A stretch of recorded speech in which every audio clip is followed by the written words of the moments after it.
I think Islam hates us. They have done nothing except wreak havoc and terror for our faith and our religion. When we stand up to those who oppress our communities, that Allah accepts from us that as a form of jihad. Foundations of society are fragile. We must be the shepherds of our own civilization. If anyone answers either yes or no without making necessary distinctions, both are not telling the truth.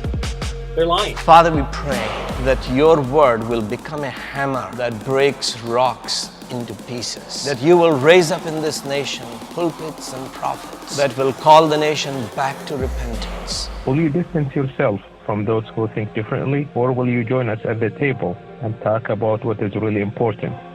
This is the Al-Ma'idah Initiative, conversation without compromise. So today, we are here to talk about Saudi Arabia and Iran. Now, the immediate thing we might be thinking here is, well, none of us are from Saudi Arabia or Iran. And with things as heightened as they are, I tried really, really hard to get a Saudi or an Iranian on the show, but no one wants to do it right now. So obviously things are kind of tense. So what have you guys heard about what's going on right now? Do you want to go first? Oh, certainly. Well, the rising tensions really, Iran and Saudi Arabia have not had the most stellar relationship since the revolution in '79, but it's really gotten a lot worse in recent years with the rise of the new crown prince, who has a much more aggressive foreign policy. Iran has always been more aggressive. It's been pursuing alliances around the region, but now Saudi Arabia is reacting in a much more staunch way, I guess. And then there was the missile strike on Saudi oil facilities, which the Houthis have claimed responsibility for. But the Houthis have very close connections to the Iranian government, and there are a lot of voices saying that the missiles used were just too sophisticated to have been sent from Yemen. So yeah, it's almost like one of those times when an ex-Russian spy is assassinated with something that only really the Russian government can get their hands on. It's like, oh, I wonder who did that. Very mysterious. And so the current claims right now is that Saudi Arabia managed to retrieve one of these cruise missiles, which fell short of its target, and claim the trajectory proves that it was launched from Iran. So we're in the midst of some kind of potentially crazy stuff. It is, actually. So, basically, the first who claimed Iran was United States. And then everybody got just like hyped on it. Basically, in my opinion, I don't know how United States proved that. I mean, they will not prove that, I think. And they didn't give any like evidence for that. And I don't know. What do you think about it? Yeah, I'm a little worried this is another one of those weapons of mass destructions moment. Because whether or not the Iranians launching this thing is true, there's definitely people who want it to be true. And we should remember the fact that when the new crown prince came to power, there was that video released anonymously of like this poorly animated video of Saudi soldiers invading Iran and taking the country over like really quickly, and it just being like a whole turkey shoot. So there's clearly a much more jingoistic presence in the Saudi government than previously. There's a lot of elements here right now, and it's honestly very difficult to figure out what the Saudi government's hopes and foreign policy is, because you have the Vision 2030 on paper. So the question is, are they worried about Iran because they want to expand their territory, or is it simply about wanting to ensure their safety from foreign threats? Well, if we will go deeply on that, to be honest, what's the purpose of Iran doing that? Just to make like Saudi's oil companies like life a little bit tougher?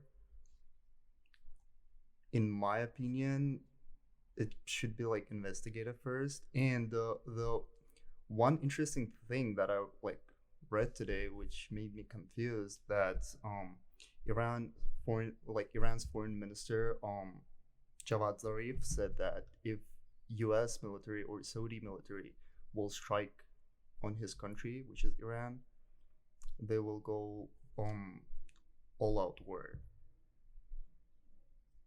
And in that situation, they just want to like talk about it. They just want to like, back up on that. They don't want any war. And also Russian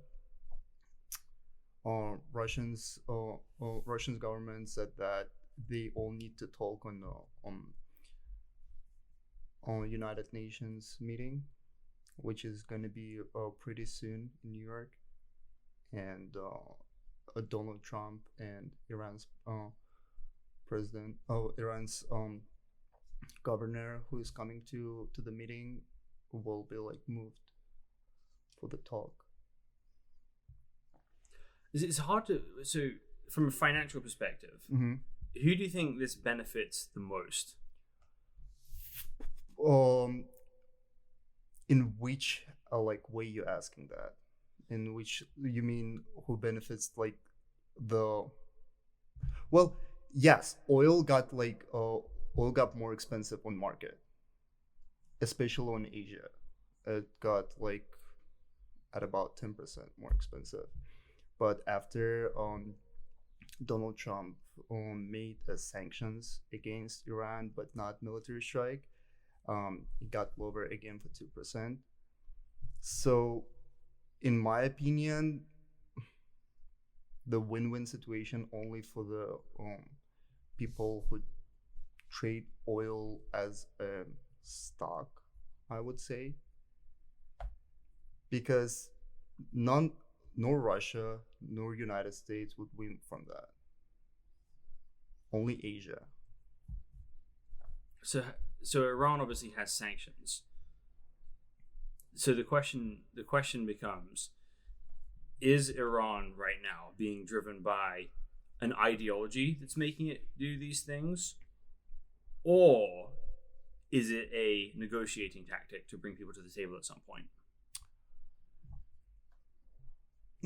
That's a really interesting question. I wanted to say ideology, but I would probably stick with ideology, because right now I see no point on for them just getting everyone to talk. Yeah, they will bring everyone and what they will say. I've been of the opinion that this is the product. Certainly it's possible that the Iranians launched the missile. I don't exclude that from the possibility, but I honestly do believe that the Iranians have trained the Houthis to use these missiles and drones. And I think this is a part of a larger dangerous game the Iranians have been playing, because they've been isolated for a long time. They don't have very many friends in the region, which is why everywhere they work through proxies. You have Hamas, Hezbollah, and the Houthis. All of these are just ways that the Iranians build up networks of, let's say, friends, people they support around the region who can support Iranian foreign policy.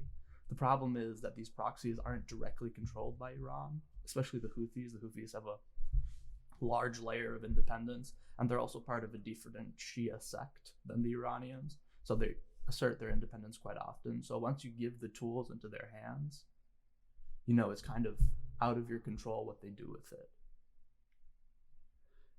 Yeah. So the question becomes, whatever game Iran is playing, they are certainly using the Houthis. Now, whether they authorize the strike, whether they help launch the strike, whatever, they've still been playing with these factions. What do you guys think their end game is for that? Why do you think they're trying to wield regional influence?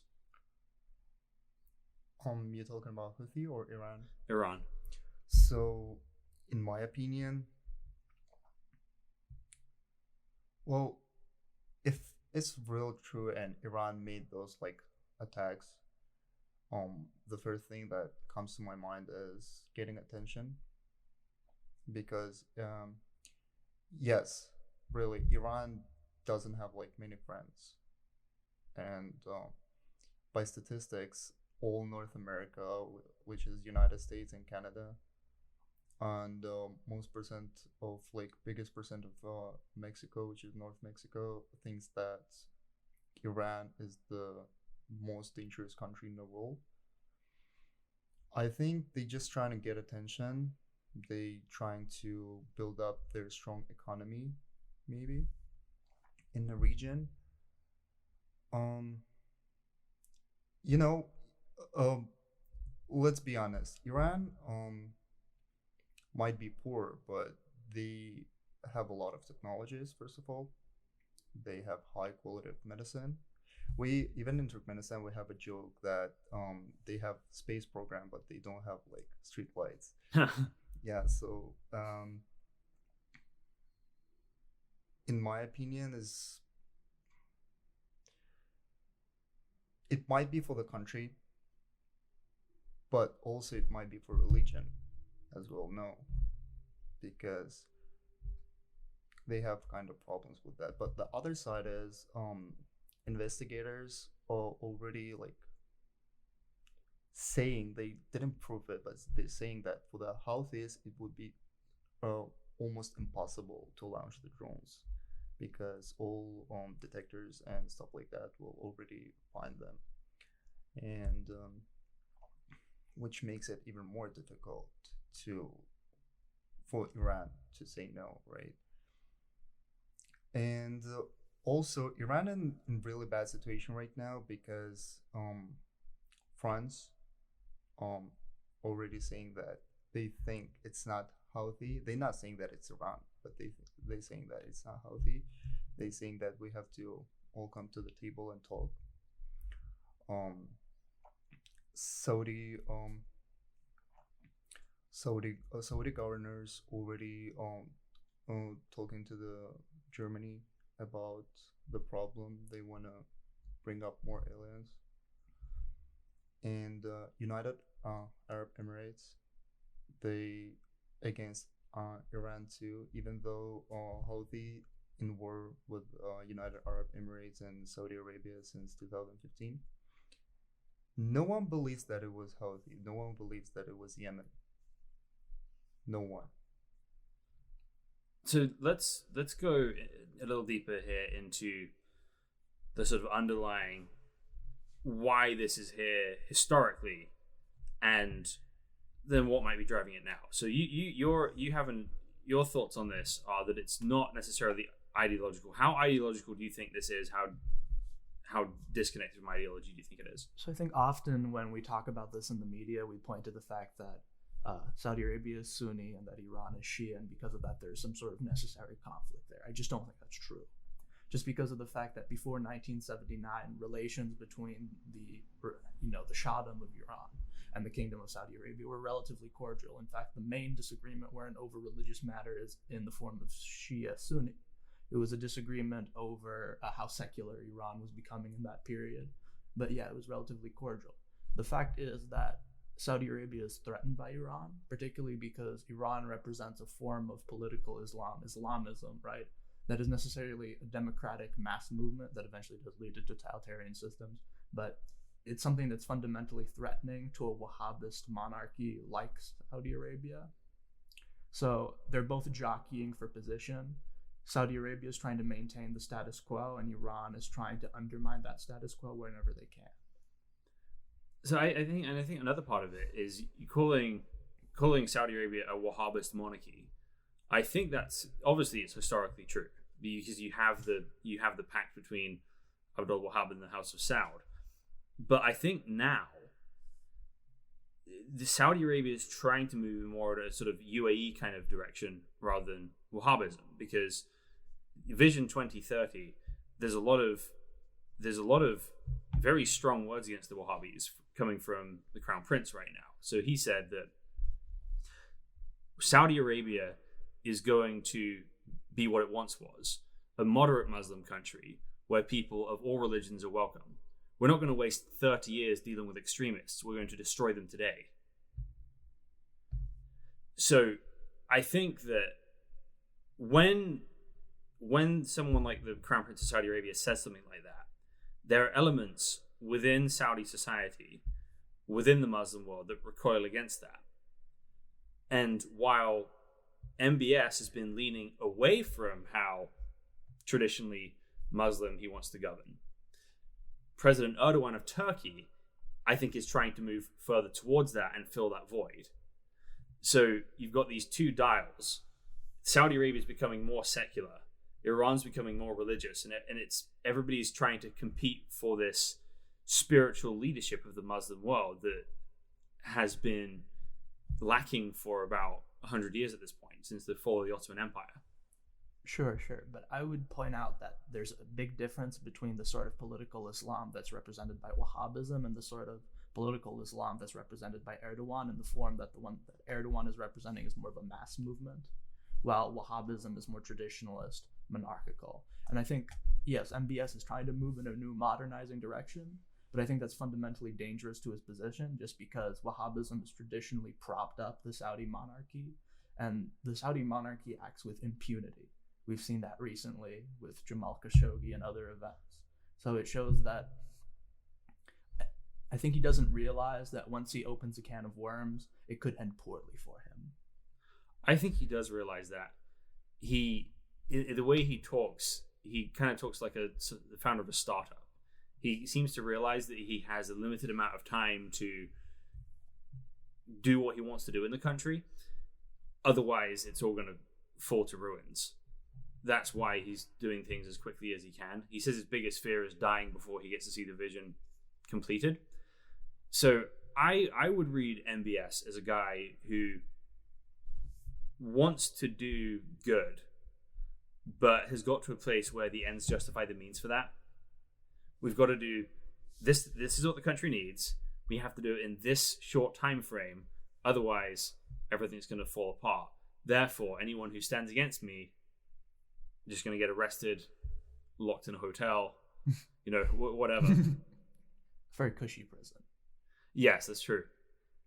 Actually, so a Saudi friend of mine, who's a Shia Saudi, so by no means a huge fan of the regime, actually doesn't believe that Khashoggi was killed by MBS. And honestly, I'm skeptical of that as well. Because so it's entirely possible that pride gets the better of the man, and he's like, kill him inside the embassy.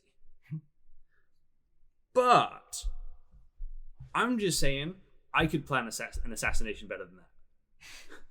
It's okay. If you if you say so. Yeah. Well, I'm just saying, if you want to, if the message you're trying to send is the Saudi government did this, sure, kill him in the embassy. If your goal though is to try and be anonymous, with the kind of resources MBS has, there are a lot easier ways to get rid of a man without making a huge public spectacle about it. So it seems I don't understand. Maybe there's something I'm missing, but I don't understand why a man in that position would. It makes him look bad. I don't see how it helps his position, unless it's just acting irrationally and prideful. Because how dare you criticize the regime? I'm skeptical about it. I think if we look at it from a Machiavellian standpoint, where everything is motivated by fear and desire, if you butcher a guy in that sort of way with total impunity, then that makes everyone else shut up because they realize that these people aren't joking. And then on another level, he realized that there aren't going to be any serious repercussions because the West is highly dependent on them and they're making a lot of money off of them. So he's not really afraid of his position. So why not? Yeah, that is a plausible.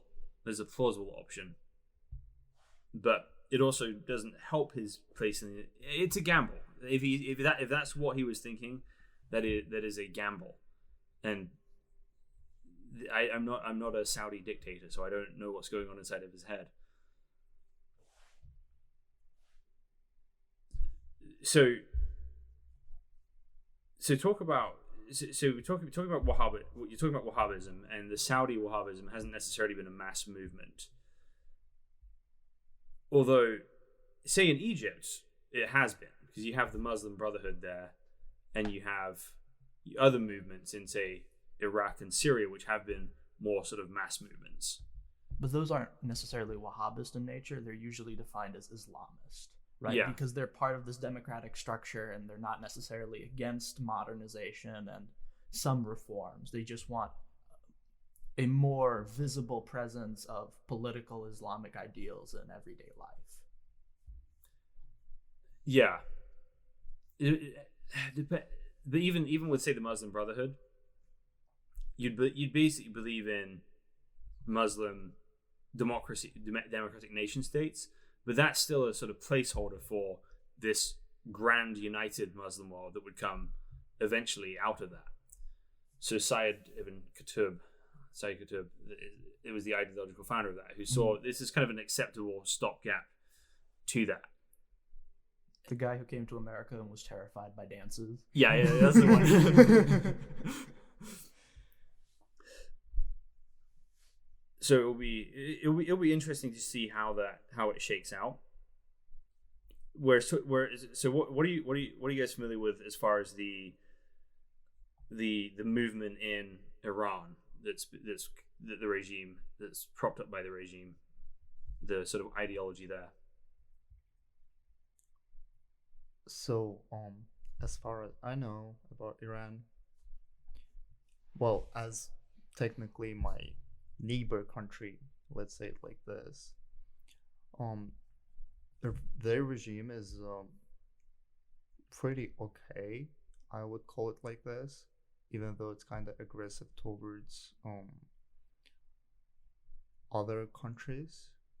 It's like their politics. The regime of the politics is kind of aggressive because, for example, once we had a plan. I don't know if we're still doing that in my country, but we had a plan on building a railroad through Iran, Azerbaijan, and like Turkmenistan and stuff like that. And Iranian government, they didn't like some point of this railroad, and they just wanted to shut down like the whole project, even though they were like, oh yes, let's do it, like it would be so cool, it would like help us to sell and buy stuff. So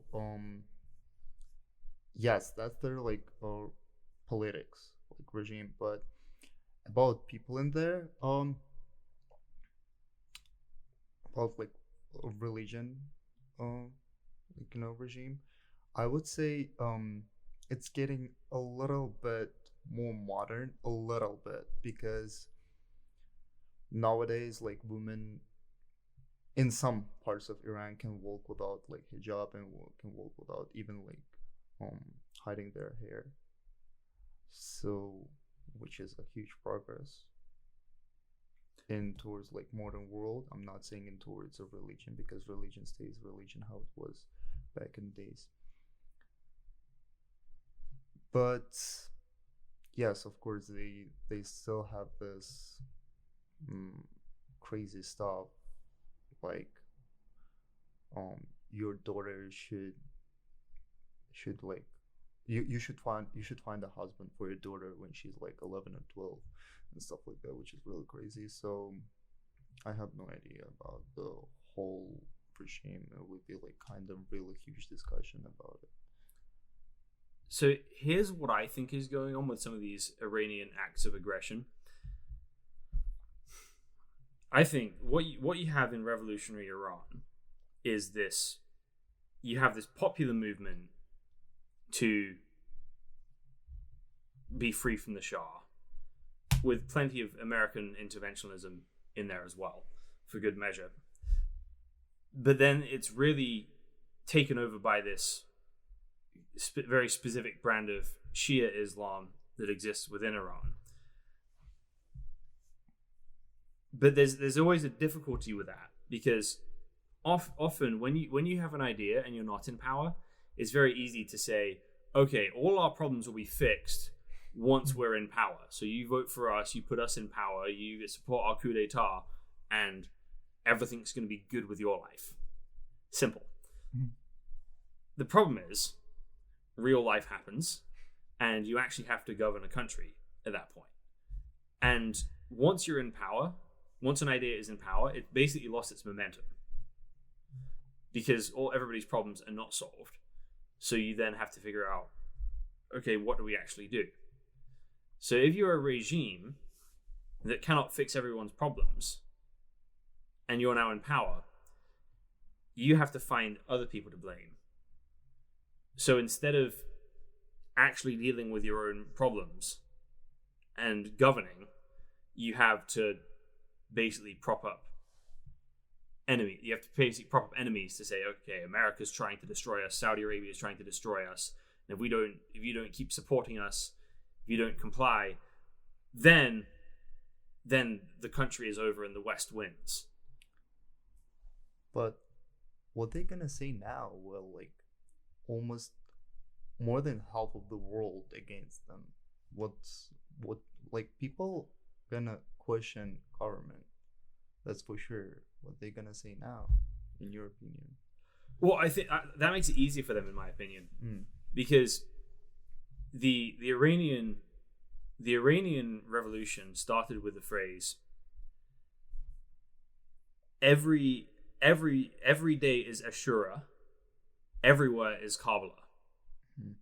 So there's this idea of the world is full of oppression, it's stacked against God's true people, and God's true people like Hussein are willing to bravely do the right thing and die no matter the cost. So if you have everybody against you, that just seems more true, because the idea of Hussein that they're appealing to is one man with 72 soldiers facing an army of 5,000, right? Crazy odds. So that honestly helps the regime in some ways, because it allows them to play into this, we are the true successors of Ali and then Hussein and the Imams, who have always been surrounded by their enemies, both Muslim and non-Muslim.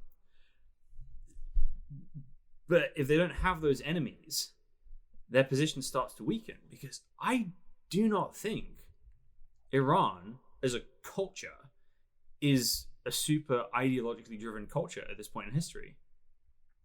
I think we should remember, however, that the secular opposition in Iran was destroyed with the help of the Americans back in the 50s when the Shah removed Mossadegh.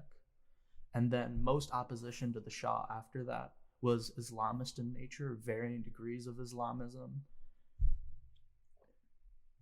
And that the Americans actively supported the Shah despite the fact that his secret police were brutally repressing his own people. And then after the revolution, the world turned against Iran, right?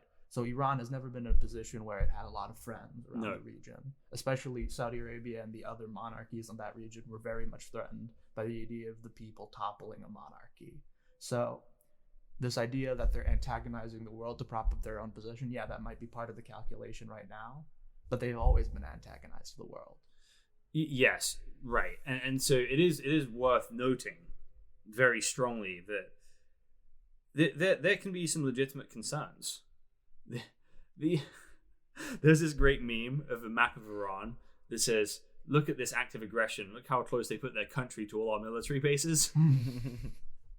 So there is a certain extent, a large extent, that we have after the Second World War, during the Cold War era, we did pretty awful things in Iran and Afghanistan.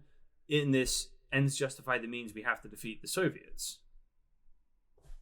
And I don't think any of us, you guys have come from places where you're probably not fans of the Soviets. No, not at all. But as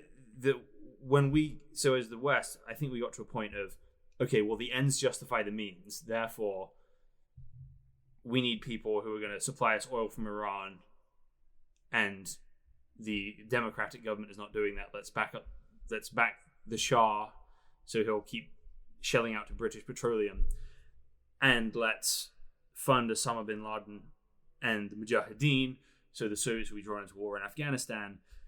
That will be like their Vietnam, will collapse the economy. Brilliant strategies, completely unethical, and brilliant in the moment, but very short-sighted as well. And I think we're obviously still living with the consequences of those. Yep. And then in the 20 years since the collapse of the Soviet Union, America has just really rubbed in the nose of a lot of its different enemies around the world the fact that we are in a unipolar world where the United States is the only real superpower. Now there are countries rising to challenge us, like China, and Russia has a resurgence recently. But while we did have that position of the big dog on the block, we put a lot of military bases in a lot of different places just to remind everyone that they can't really challenge us because we're too big. And now these countries are starting to say, well, yes, we can challenge you. We are coming back. And I think there's a two-way thing with this as well, because I think human nature kind of skews to wanting monarchies, empires, and so if you look at the United States military budget, it's enormous. Yes. But there's another great meme where there was an American aircraft carrier, and somebody says it was with like tons of jets on it, and somebody commented on the post saying overcompensating for something, America, and then a comment said, "Yeah, weak allies." So I think what's happened is America has become the military for the global West in a way. So rather than everybody chipping in their part and doing what they need to keep the world safe and their people safe, you have everybody basically just sort of delegating things to America, and America has loved that role in some ways as well. So it's not as if America has been unwanted, but it's that we've been short-sighted and haven't kept a clear view on our principles sometimes. So, again, if we coming back on the theme of what's the profit of the whole world on the Saudi attacks? I remember one thing that internet is like full of memes right now, as you mentioned, and most of the memes about Texans that are getting really rich because of the oil. And to be honest, yes, like oil got more expensive, but it's just like short-term stuff because Saudis already promised to, let's say, to whole world that they're gonna resume the production of the oil by the end of September. They're already shipping their technologies and stuff like that, the whole machines from Europe and United States, and they actually pointed from United States because they're working with them. So if we're gonna look at it, why we don't think that it's something that Europe did or Saudis did or United States did intentionally to just show themselves as like a higher country or like better country, because again, beef between Iran and United States is kind of hot right now, and it's a really good promotion for the United States and his all allies, like to show themselves in a better way. So what do you think? Why United States or other big countries or like countries that involved in that in those attacks are not the ones who did them?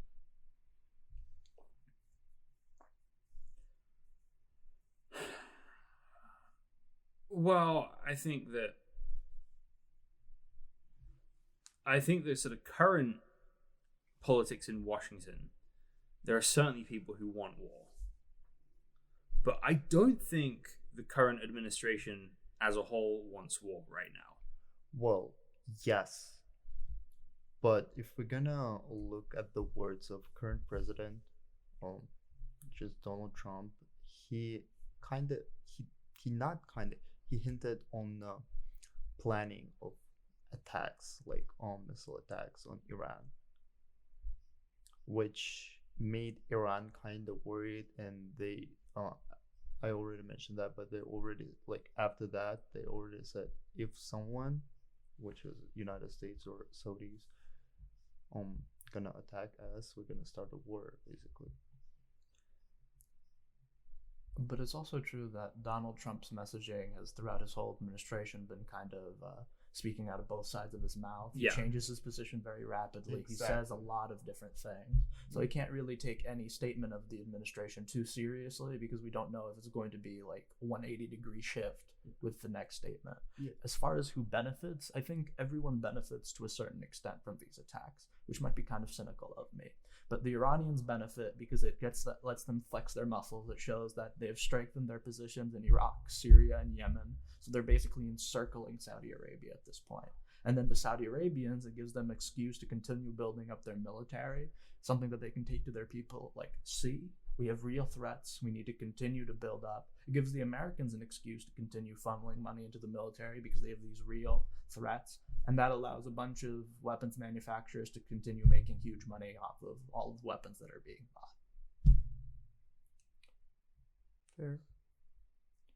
Yeah, there are people who benefit on every side from the threat of war.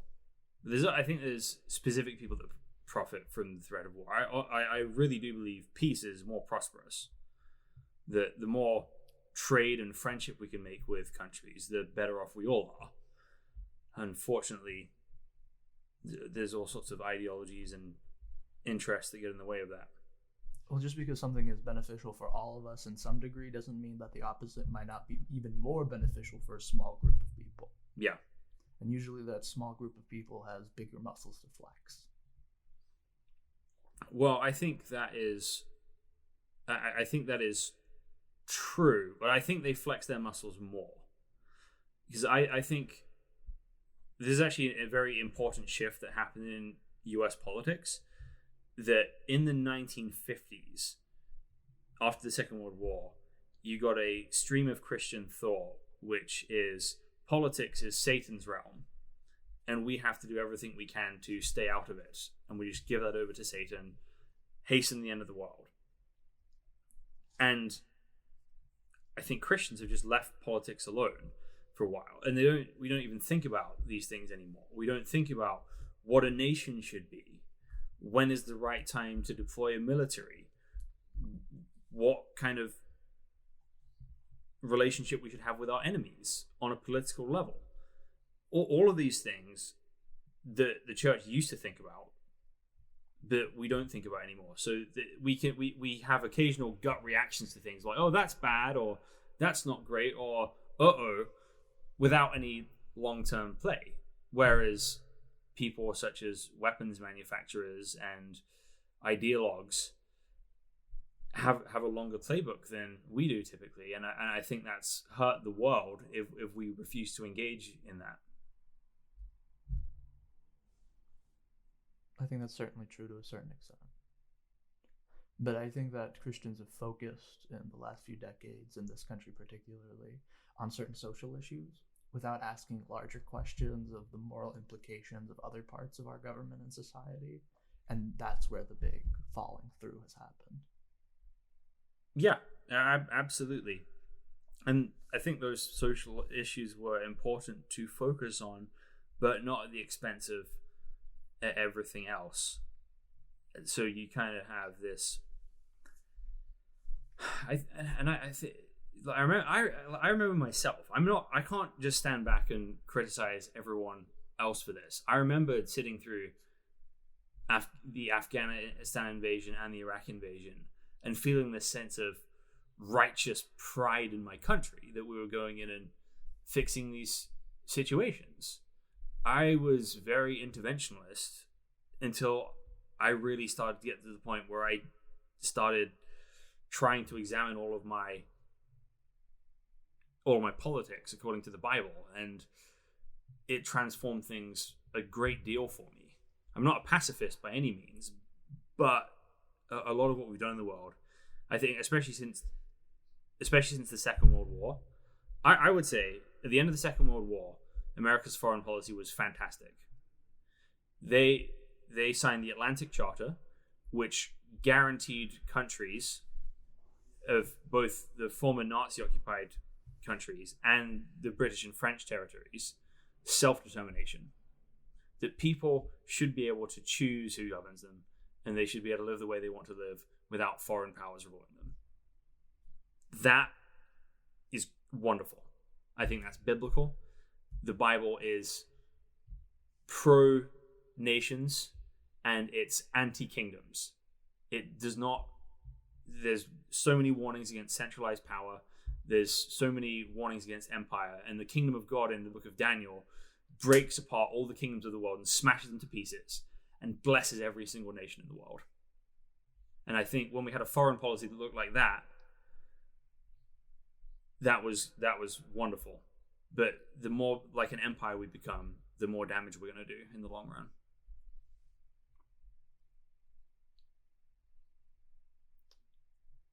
But some people would argue that American empire goes much earlier than that. Like some people would point even to the Spanish-American War, when we took Puerto Rico, Guam, and we also occupied Cuba briefly, also took the Philippines. And those were American imperial outposts during the end of the commonly understood age of imperialism, right? Yeah. And even Hawaii as well. We basically captured the queen and forced her to sign over land to America.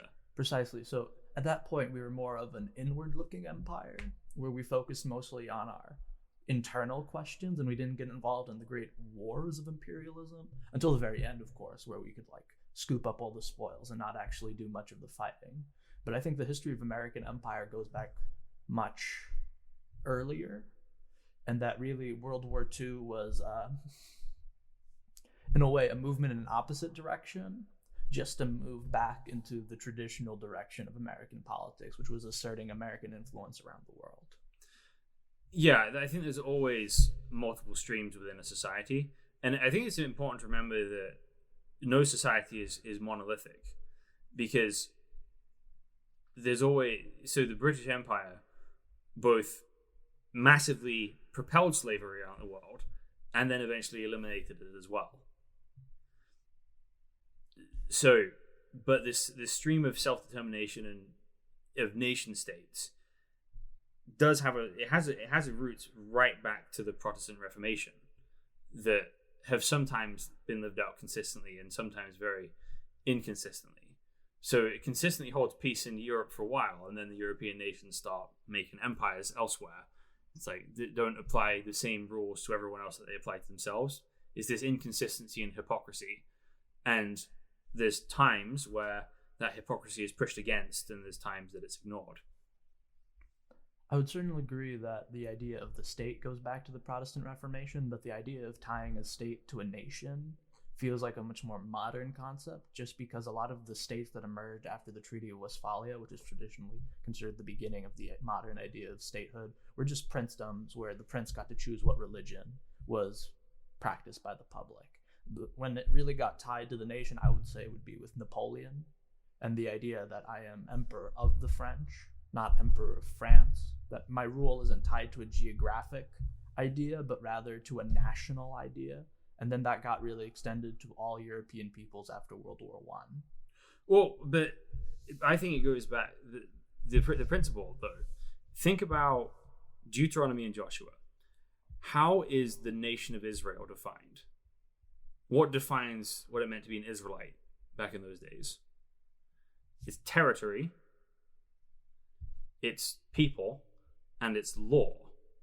So it's not defined by a king or a capital city, because Napoleon is an emperor, right? He's not necessarily pro-independent nation states. He's trying to build this, he's trying to revive Alexander the Great's empire, basically. So you've got nation state ideals in Holland, and then the Peace of Westphalia is actually largely about the separation of church and state in some ways, because there's just an agreement that Protestants won't persecute Catholics, Catholics won't persecute Protestants. So I'd say even the idea of a nation state, it finds its roots in Deuteronomy and Joshua before it finds its way into Europe. And you have this, and then you have covenant, they have laws, and you have borders, and you have a covenant between the people and the king, and then the king and the people. So the Reformation really really orders a lot of what we have today, and obviously there's some drift as well through the Enlightenment. But there's a lot of principles that start there that fulfill later. Oh, certainly. There are a lot of the roots of our modern ideas are very ancient. However, when I think it really comes to fruition in the modern period is with the Peace of Westphalia, which allows a prince to determine what will be the religion of his territory. And the church no longer is an overarching structure over the state. The state now has primacy over the church, in a sense that it governs its own territories. It doesn't have to listen to the church necessarily on how it operates.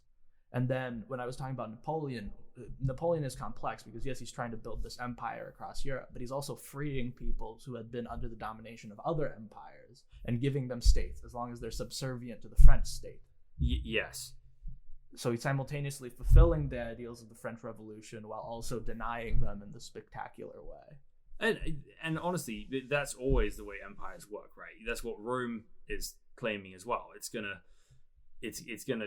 starts off as a republic that conquers other territories, that liberates them from some kinds of empires, and then says, oh, as long as you're subservient to us and pay our tax rate, then you're free to do whatever you want. And I think Alexander the Great was pretty similar I think Alexander the Great was a little more heavy-handed in what he wanted to do, but was still seen as a liberator by the Babylonians in some ways. But there's always this premise of that. But I think as Christians, the principle we can go back to more than anything, it is rather than however the world's put together, we have to live in the world as it lives now. But when Jesus says his kingdom is not of this world, there's an important realization we have to have that it's not our job to go around the world imposing righteousness by the sword.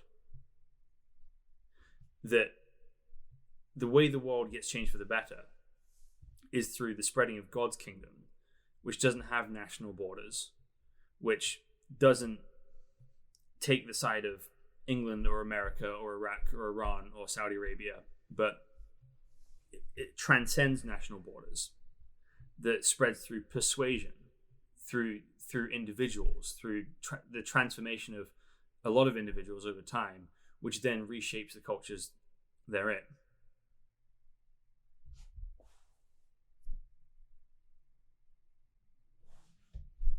So I think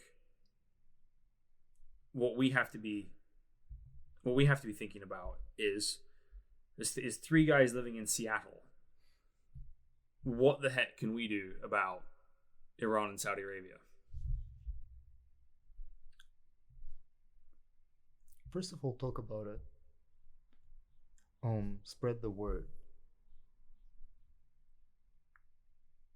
And it's always better to say something that people would be interested in than to say nothing. Of course, if you have something to say. Second of all, just to hope that it's gonna end up peacefully. I mean, in modern world, no one wants. I mean, yes, of course, there's people who wants the war, but I'm pretty sure that three guys from Seattle don't want that. None of them want that. So, what do you think, James? I think the Bible tells us to pray for kings and those in high places so that we may have quiet and peaceable lives. Mm-hmm. And I think it's important to I think it's important to try and get to know your neighbors, to understand them, and that small scale understanding and friendship with neighbors will change the way you think about the world. And if that happens on a wide enough scale, that's good for the world as a whole. So, for example, right, if you watch Iran on the news, you'd think the average Iranian is this extremist who wants to destroy Israel, wants to destroy the West, wants to burn everything to the ground so the end of the world will come. Almost every Iranian I've met in Seattle is either an atheist or a Christian. There's not many ideological people that are coming out of Iran right now, and I think that's in part due to the people who leave the country. But I don't believe that the country of Iran is filled with ideological zealots who want to bring the end of the world. I think it's full of people who want to live normal life, and I think it's getting, there's more and more Christians in Iran every day. There's more and more agnostics and atheists every day, and there's plenty of Shia Muslims who want nothing but to live peaceful, prosperous lives and see their grandkids grow up. And I think one of the worst things we can do is stoke the fires of aggression. Obviously, maybe not obviously, but I think there is a time that force is a course of action we have to take. But I really think if we do that, we're just going to end up making more enemies in this situation. The longer we can outlast the regime, the more I really think there's no obstacle to Iran becoming a country full of friends. I don't even think that the Iranian regime actually believes in a lot of the things they say.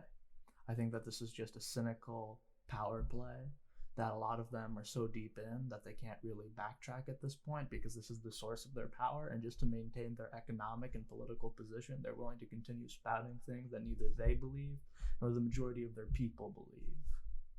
Yeah. And I think it's a moment for courage among a lot of leaders around the world, not just the Iranian leaders, but the leaders of the United States and the leaders of Saudi Arabia, to take a stand against violence as a method of maintaining power or wealth or whatever.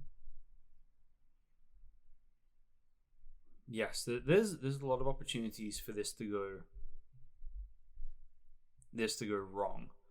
My one of my main prayers in this time is that we'll learn some of the lessons from the previous interventions, and hopefully not just haphazardly jump into another war without an exit strategy. And because I really think that the more we use force in this situation, the stronger we make the position of the regime.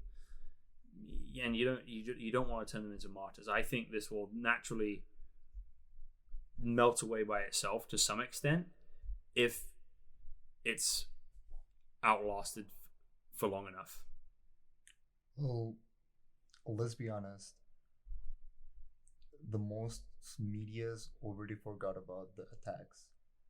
They just everyone gonna wait till United Nations meeting, and after that, just give people 2 or 3 weeks, and everyone gonna forget that, except politicians, right? So it's more about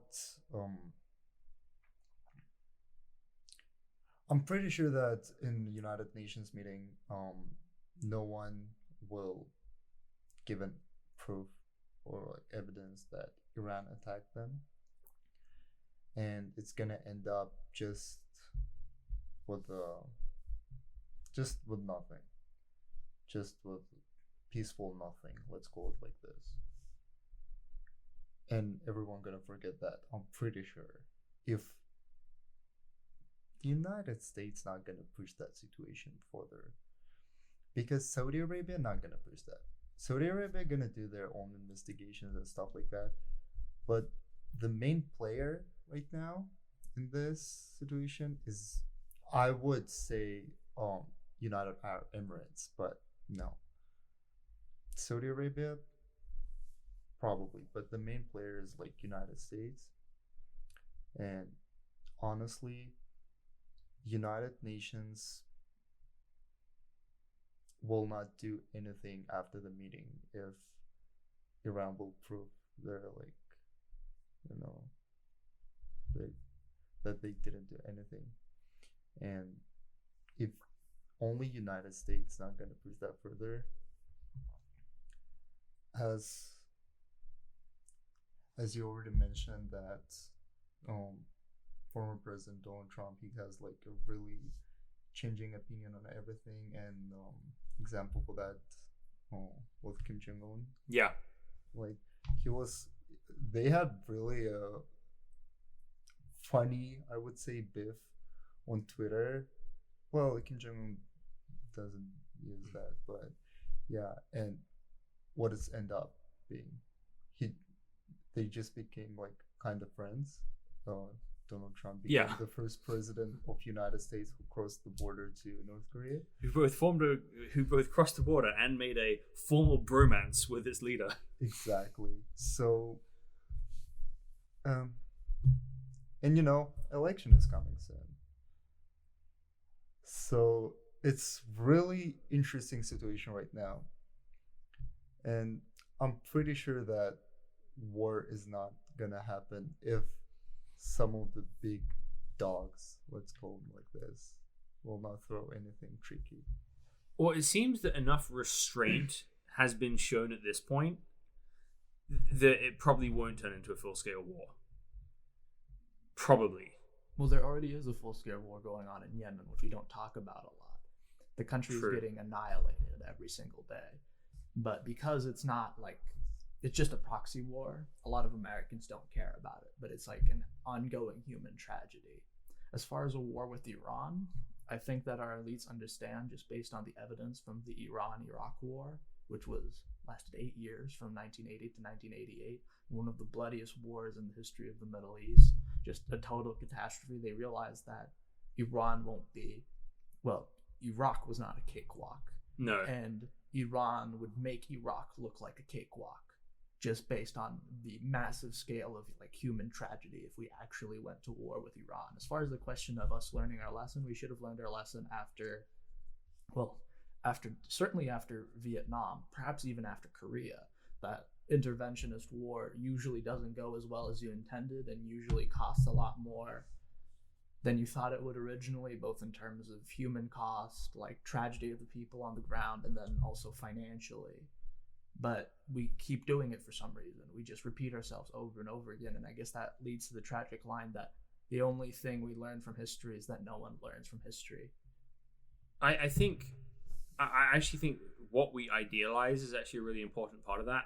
People want to make it all about money, and I don't think people are primarily motivated by money. I think that certainly motivates some people. But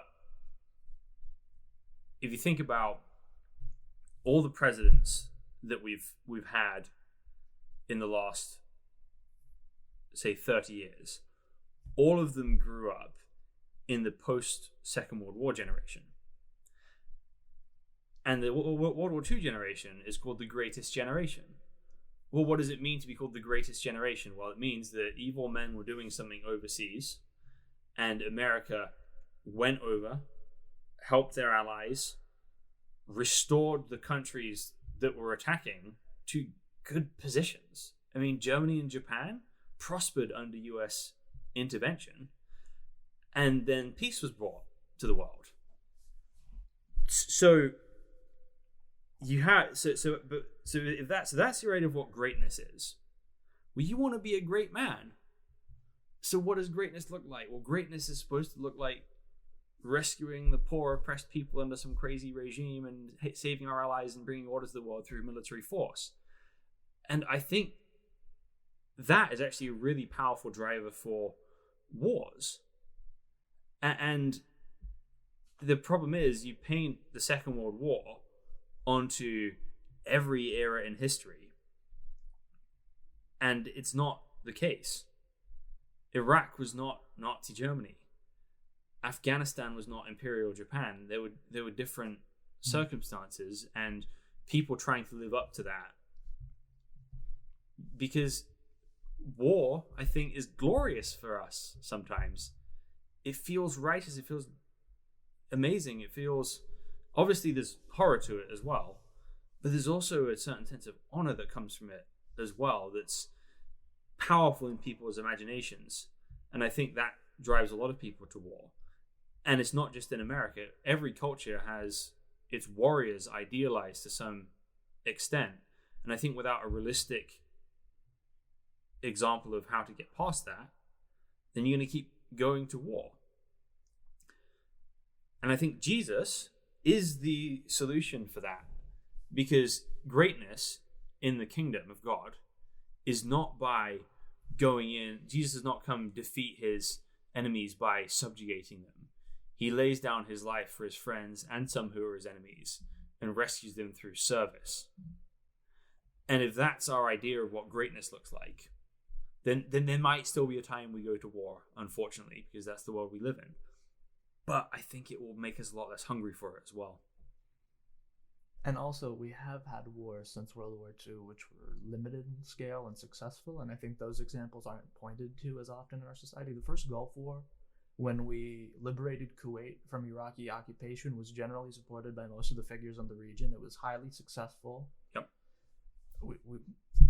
We might have gone a little too far afterwards in some of the measures we took against Iraq, which crippled the country and likely strengthened Saddam's hold on power, but that's a separate question entirely. But there is a sort of war for a certain purpose that is successful. Yeah. It's the sort of idea of going in, toppling a government, and believing that you can build a new government from the ground up in your own image, which seems to be like this recurring, very arrogant theme in our history. Yeah. Well, and I think that happens because there's places it worked. Like, it did work in Germany. It did work in Japan. But I think you're in this very different cultural moment there, that Germany kind of has this history of this shared cultural history and presuppositions which support what the Americans were trying to do in the long run. And Japan is a different animal entirely. But just because that works, and I think it was done in the right way as well, because Japan and Germany were not imperial exercises by America. They were investments in a nation at great expense to the country, which ultimately led to well-being of others, which I think is a good way to do that. And I think that why you can't do that in Iraq goes back again to European interventionism in Sykes-Picot and everything that happened there as well. So there's really three different nations haphazardly duct tape into one, which doesn't really fit together properly.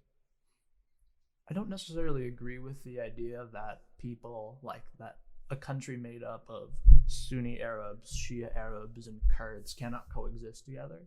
I think it's certainly possible. I just think that needs to be a natural process that the people undergo themselves, and isn't imposed from above. Right. So Oman would be an example of Shias, Sunnis, Ibadi Muslims living together pretty harmoniously.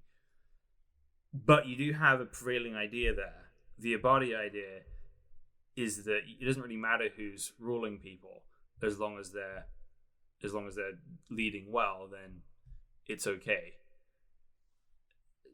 So I think people need to be able. You're right. It needs to develop from within. People need to be able to come to the conclusions themselves. But the problem, the difficulty becomes when you start talking about Sunni Islam and Shia Islam. Sunni Islam, in its traditional sense, does not believe in nation states. That's really a Western imposition on the world. So obviously there's plenty of Sunni Muslims that do believe in nation states. They want to live in Iraq peacefully. They want to live in Saudi Arabia peacefully. They want to live in Jordan peacefully.